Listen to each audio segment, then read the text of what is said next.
Welcome to the deep dive. Today we're looking into a really interesting model for businesses wanting to expand internationally. Yeah, it's quite innovative. Specifically, we're talking about regional companies in Niigata, Japan, looking at the Vietnamese market.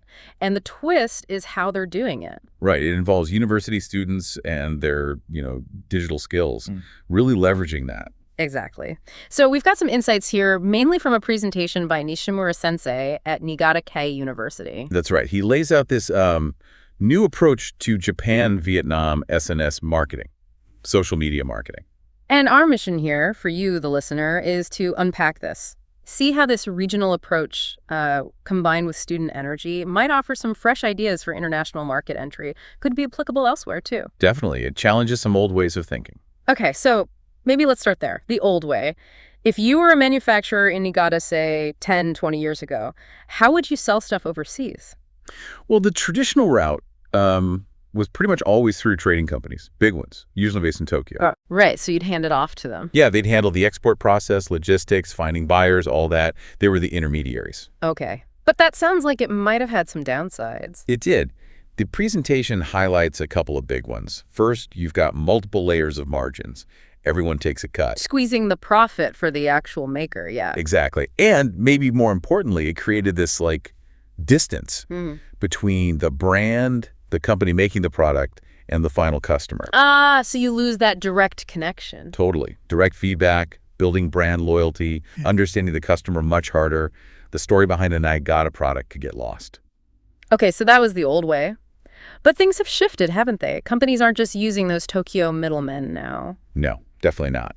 There's a very clear trend towards more direct engagement. How does that look? Companies are increasingly teaming up with cross-border e-commerce support specialists, or they're building direct relationships with agents in the local market. And this isn't just anecdotal, right? There's data on this. Yes, exactly. The presentation mentions research from JETRO, the Japan External Trade Organization. What did they find? Their recent studies show that over half of Japanese companies are now opting for these more direct channels, moving away from relying solely on those big trading firms. Over half. That's significant. So what's really pushing this change towards going direct? A massive factor is just the explosion of social media and e-commerce. Yeah. Especially in really dynamic markets like Vietnam. Right. It's completely changed how people find and buy things. Fundamentally. And Vietnam's a prime example. The growth there in both SNS social networking services and e-commerce has been phenomenal. The presentation mentioned TikTok Shop specifically. Yeah, it really highlighted TikTok Shop's rapid rise as a major e-commerce platform in Vietnam. It's become huge very quickly. And there was that statistic about influencers that really caught my eye. Oh, yeah. That was striking. Apparently, something like 80% of Vietnamese consumers have bought something based on info they got from an influencer. 80%.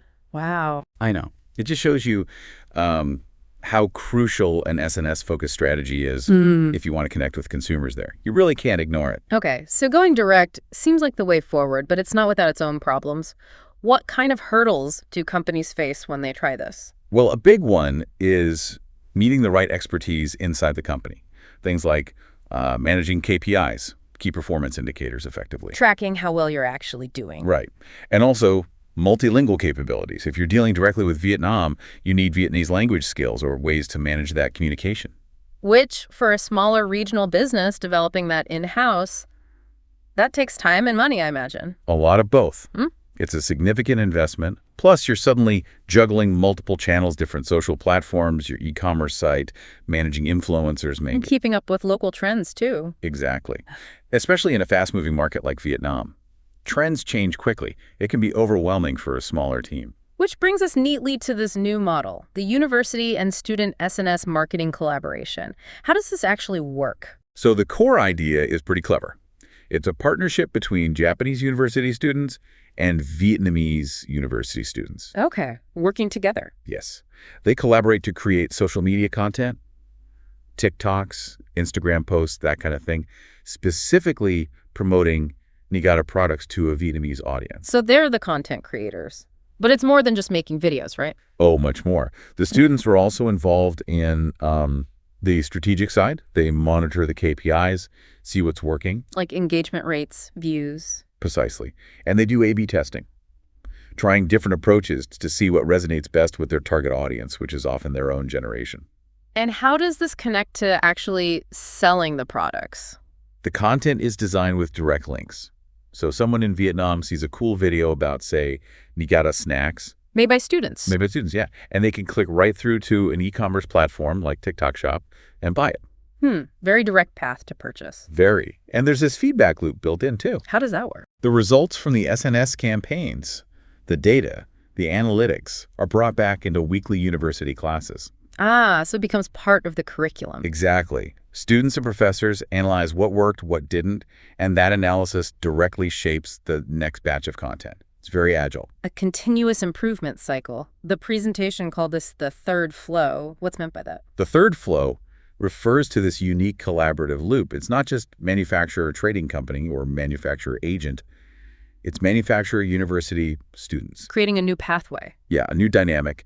It integrates education and real-world business in a, well, really novel way. It's supposed to be more responsive. Okay. The presentation broke down the value of this into 5 key points. Let's maybe walk through those. The first one was TRIP Real-Time PDCA. Sounds intense. It does. PDCA. It basically means Ultra Real-Time Plan-Do Check Act. It emphasizes that super fast weekly cycle we just talked about. Plan, create, analyze, adjust, all within a week. Pretty much. Within the university class structure. It allows them to adapt really quickly to what the audience is responding to. Crucial for social media. Makes sense. Okay, second value. Kimshkin's story. The empathy story. What's the idea here? This is really interesting. It's about authenticity. The idea is that content created by students recommending products they genuinely seem to like. Like, hey, try these Niigata sweets. They're amazing. Exactly.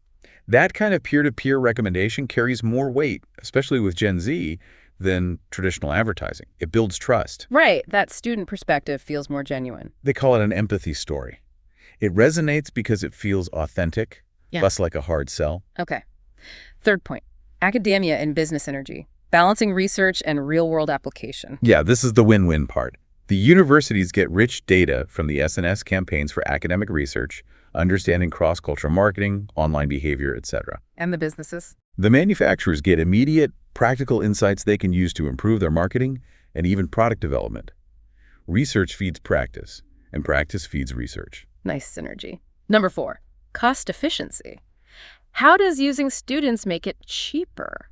Well, the students aren't primarily motivated by money in the same way a marketing agency would be. Their incentives are different. What are they getting out of it? Academic credit, for one, but also incredibly valuable real-world experience, building digital marketing skills, cross-cultural skills, stuff that looks great on a resume.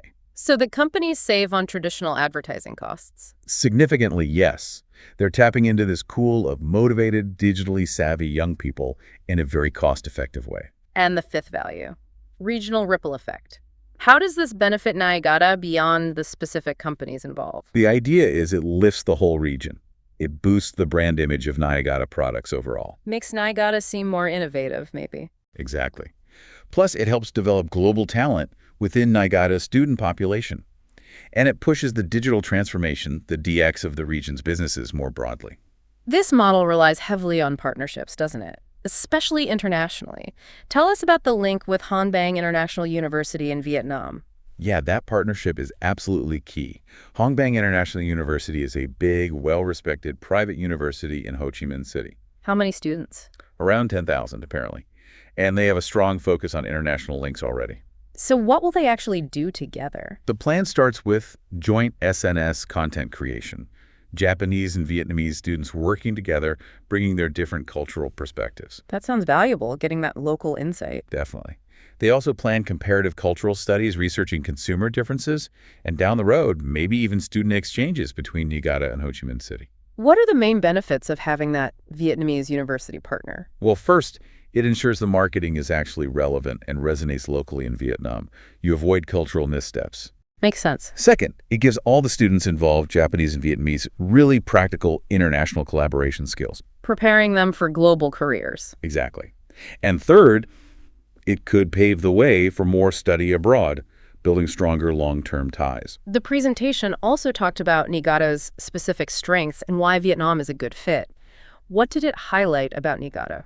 It talked about Niigata's local resources, Not just raw materials, but high-quality products with unique stories. Any examples given? Yeah, they mentioned Pasta Mista and a traditional confectionery maker called Kiyoya in Kamo City, Yeah. known for great techniques and, heritage. Things that make good stories for marketing. Right. And also, Niigata's visual appeal, kimonos, shrines, traditional restaurants, scenery, all very Instagrammable, very suitable for SNS content. And why Vietnam specifically as the target market? Several reasons. Strong economic growth, obviously, but also, as we said, high SNS and e-commerce usage is already the norm there. So the infrastructure and user habits are there. Yes. And importantly, there seems to be a really positive perception, a high level of trust, specifically towards Japanese confectionery among Vietnamese consumers. So it's a receptive audience. They mentioned a pilot project, didn't they, in Kamo City? How did that go?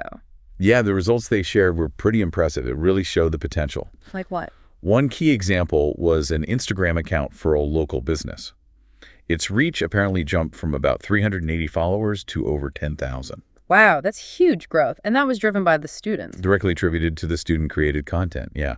Their ability to create those relatable empathy stories we talked about, just connected.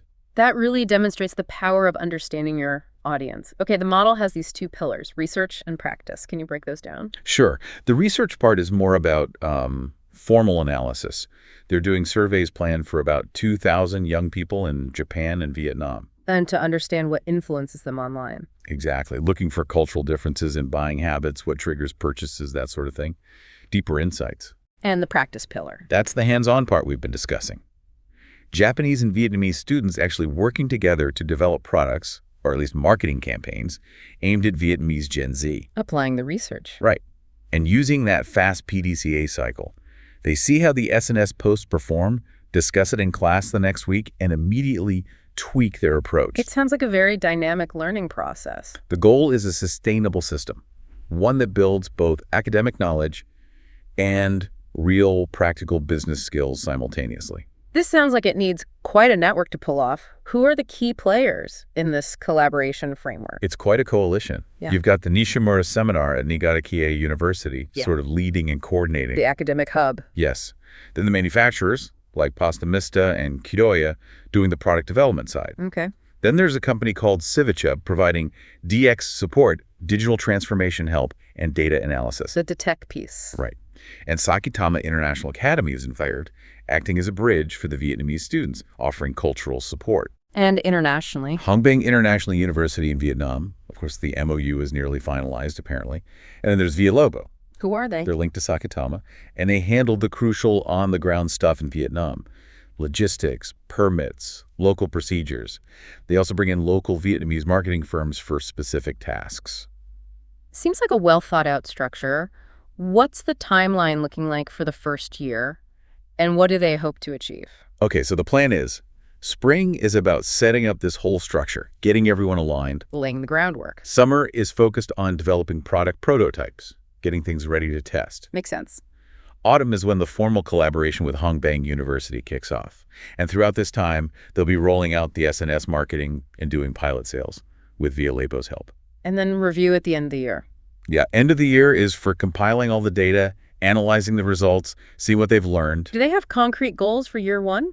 Numbers. They do. The presentation mentioned aiming for 100,000 reach on social media. Okay. Ambitious but measurable. And pilot sales of 2,000 units of Niigata confectionery. Also very specific. So, looking further ahead, beyond year one, what's the bigger picture? The vision is for this to become a sustainable, scalable model. They see Civichub, the tech partner, potentially becoming a resource hub for other Niigata companies wanting to enter the Vietnamese market using this approach. Spreading the model. Exactly. And deepening the university ties, more exchanges. They're also thinking about risks, logistics, legal stuff, profitability, and building plans to manage those. Strengthening the partnership with Villalobos is part of that. It really sounds like this could have a tangible impact not just on business, but on international exchange and regional development for Niigata. I think that's definitely the hope. Yeah. It directly supports economic links with Vietnam. It positions Niigata as, a hub for this kind of innovative collaboration. And it develops talent. Absolutely. It fosters global skills in students. If it works, it could really raise Niigata's profile in ASEAN as a place where academia and business work together effectively. Plus, the students get this incredible real-world experience, learning DX skills, intercultural communication. That's invaluable. Totally. It's a unique growth opportunity for them. Okay, so this has been a fascinating deep dive. Just to quickly recap, this Niigata Vietnam student marketing model seems really innovative because it bypasses traditional intermediaries, Right, goes direct. uses student collaboration to create culturally relevant SNS content, Tapping into that authenticity. and tightly integrates university learning with real-time business practice through that rapid feedback loop. Yeah, that ultra real-time PDCA cycle is key. It seems to offer real benefits for regional businesses, cost-effective, agile market entry, and amazing learning opportunities for the students involved. Definitely. Equipping them with skills for the modern global economy. Hmm. It's a compelling package. So the final thought for you, our listener. Think about how this kind of collaborative model, leveraging the digital skills and maybe the authentic voice of younger generations, could work elsewhere. Could similar partnerships unlock new ways for other industries, or maybe your own region, to tackle global market entry or even local economic challenges? What unexpected connections could spark growth and innovation? Lots to consider there. That's your food for thought from this deep dive. Thanks for tuning in.